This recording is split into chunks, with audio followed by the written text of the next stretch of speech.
história do Brasil, a mulher, em muitos livros, é apontada inclusive como submissa ao marido, submissa a um homem, no caso, né? A mulher, ela é tida, se você olhar algumas histórias dentro dos livros, você vai verificar que a mulher, ela é, nesse período aí da história do Brasil, que vai desde os períodos da colônia até o regime imperial, que até alguns início de república, você vai verificar que a mulher, ela ainda não tem ainda possibilidade de ascender dentro da sociedade brasileira. Isso porque a mulher, ela era tida como submissa ao marido naquele momento da história. E se por acaso uma mulher, ela fosse pega andando sozinha na rua, ela logo era difamada, tida ali como uma mulher da vida, ou fazendo algo que viesse a denegrir ou a manchar o seu status de mulher perfeita naquele período. E aí, neste sentido, nós temos a observação de fazer que, à medida em que ela se casava com o marido, o pai passava ali a guarda, vou dizer assim, a guarda dela para seu esposo, no qual era responsável. No momento em que ele acabava falecendo, no momento em que ele falecia, ela acabava tendo ali, sendo submissa ao filho mais velho, né, que iria ali cuidar de sua mãe. Então você verifica aí, pelo menos neste período, você vai verificar que esta mulher tem sim uma submissão. Logo, eu também quero dizer que não se aplicavam a todas as mulheres isso, porque haviam casos e casos. Mulheres, por exemplo, que mesmo no período colonial, que não tinham seus maridos, mas que eram batalhadoras e tinham que ir à lida diária, por exemplo, ao trabalho, mesmo com as suas escravas de ganha, ou mesmo tendo que fazer seus quitutes dentro ali do período do Brasil colônia para poder adquirir uma rendazinha e se manter mediante as transformações que a sociedade estava sofrendo naquele momento. Mas, pulando este assunto, eu quero me aprofundar um pouco mais ali no chamado período republicano, ou fim da monarquia, início de república. Quando a república ela é instalada no Brasil, você vai verificar, repare bem que quando você olha em jornais antigos do período de início de república, ou mesmo em livros de história, você vai verificar que há um simbolismo representado em que a mulher ela vai representar a república. Você já se perguntou por que isso acontece? Eu vou lhe dizer por quê. É um contraponto ao regime da monarquia, que é representada pelo regime patriarcal de um homem, a figura masculina, né? No Brasil, os políticos da época, os republicanos da época, os positivistas, eles vão tomar como base a figura feminina, que já era inclusive utilizada em países como, por exemplo, a França. Só que a França, dentro ali das suas revoluções, você vai verificar que a figura feminina, a participação da mulher nessas guerras, nessas lutas, ela foi muito ativa. Inclusive, foi ali um exército de mulheres, participação feminina, inclusive na captura do monarca, quando ele tentou fugir da França com a sua família, foi ali um exército, um grupo de mulheres que acabou capturando, identificando e capturando ali e trazendo novamente para dentro da França o monarca. Essa representação que vai ocorrer quando você olha ali na Revolução Francesa, ali a imagem daquela mulher com barrete frígio e tudo mais, você vai verificar que no Brasil a república ela vai ser também simbolizada pela figura feminina, né? O contraponto ali ao regime monárquico, que era do regime patriarcal, a figura de um homem.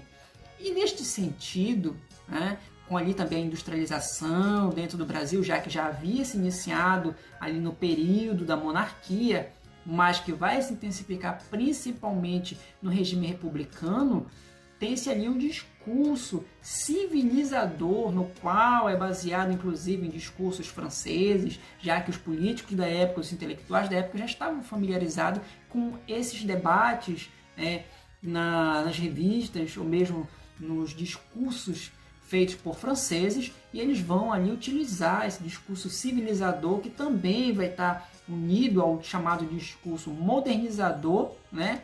E também higienista. Em alguns jornais da época vão estar falando, né, a respeito, e inclusive alguns autores que trabalham essa industrialização dentro do Brasil, você vai verificar que eles vão atribuir a figura feminina, ou seja, da esposa, a da mulher, uma das responsáveis, inclusive, para civilizar os seus maridos, que inclusive passavam parte da vida deles do dia no labor, ali dentro das fábricas, e a outra parte dentro da sua casa, com a sua esposa, com a sua mulher. E ela vai ter essa representação. Só que veja bem, não era todas as mulheres que iam representar, ter esse simbolismo agregado na figura republicana. Você vai verificar, inclusive se você der uma olhadazinha em qualquer livro de história, que havia uma figura de mulher ideal, né, para aquele período, que era a mulher submissa ao seu marido, aquela mulher que não andava na rua sem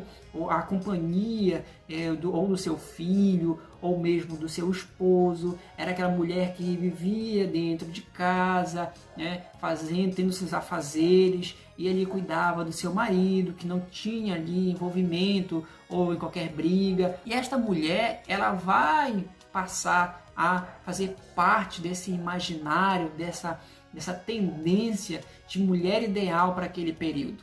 Só que nós sabemos muito bem que ao longo do período da história do Brasil, existiam mulheres que não tinham ali a dependência dos seus maridos, ou a dependência mesmo dos seus filhos, uma figura masculina que pudesse sustentá-la no seu cotidiano. Ela muitas vezes era responsável de cuidar da casa, né? Nós vamos perceber isso quando há ali, a partir de 1870, né, em diante, para cá, para Belém, quando muitas famílias nordestinas vêm ali no intuito de fazer fortuna através do látex da borracha, ou mesmo sair da sua realidade da seca que vai estar assolando ali o Ceará, aquelas zonas ali do Nordeste, você vai verificar que muitas mulheres, elas acabavam se declarando como a responsável daquelas famílias. Ao sair da sua cidade natal e chegar nos portos de Belém, havia ali que se identificar para onde iriam, quem era a pessoa responsável da família, e muitas dessas mulheres acabavam se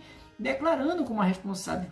Muitas delas vinham, lógico, com seus maridos acabavam seguindo para os seringais, acabavam seguindo ali para outras zonas de plantações, muitos acabavam ficando dentro mesmo de Belém. Por uma série de fatores, seguiam para lugares diferentes. Mas havia mulheres que vinham, sim, só com a família. Algumas delas atrás dos seus maridos, que já faziam um tempo que não davam notícias, né? Outras mesmo por fugir mesmo da sua realidade castigadora nos seus municípios, nas suas cidades de origem, e acabando se alojando dentro de Belém.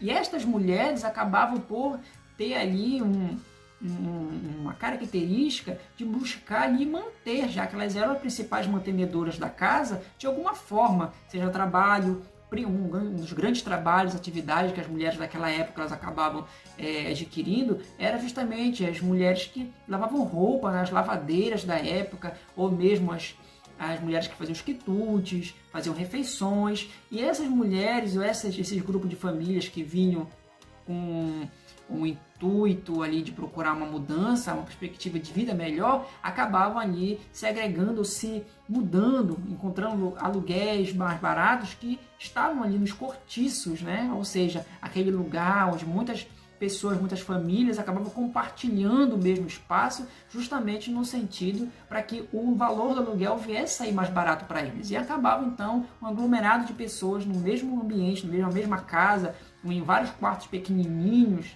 né, para poder fazer com que o aluguel viesse sair mais barato. Inclusive, até mesmo no sentido de uma maior unidade, uma fraternidade, acabavam ali compartilhando até mesmo o alimento. Alguns viajantes também, em passagem pelo Brasil e inclusive pela Amazônia, eles vão notar uma diferença e vão deixar isso escrito em seus diários.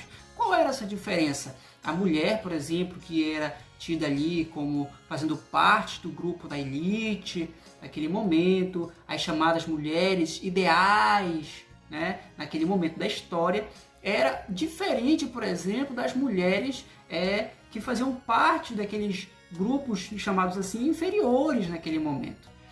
Uma grande diferença que tinha, por exemplo, e que é relatada inclusive, era justamente no sentido porque na Amazônia, com uma grande quantidade ou uma cultura muito ali relacionada com os povos indígenas, essa mulher ela vai acabar dando continuidade aí com aquela cultura dentro das suas aldeias, né? A mulher ali que já tem ali o hábito de trabalho, já tem ali aquela rotina de trabalho e que não vai, por exemplo, tá se espelhando naquelas chamadas mulheres da elite, né, que muitos textos históricos vêm fazendo ali um detalhamento, trazendo aquelas características daquele momento da história, aquela mulher que vive em casa, submissa ao marido, submissa ali à figura paterna, a figura masculina, como no caso, como eu falei para vocês, a questão do simbolismo da mulher,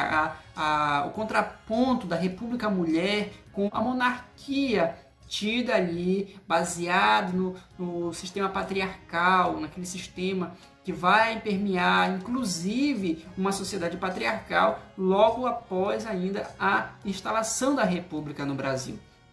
E aí essa cultura, né, não só aqui na Amazônia, mas em muitos outros lugares pelo Brasil, vai estar ali relacionado justamente pela necessidade e pela cultura que essas mulheres de grupos inferiores naquele momento vai ter a sua necessidade ali de buscar um meio, um modo de vida que pudesse ali sustentá-la, fazer com que ela não viesse ali sofrer mais do que já sofria na sua lida diária. E é isso, gente. Espero que vocês tenham gostado. Tchau, gente. Muito obrigado.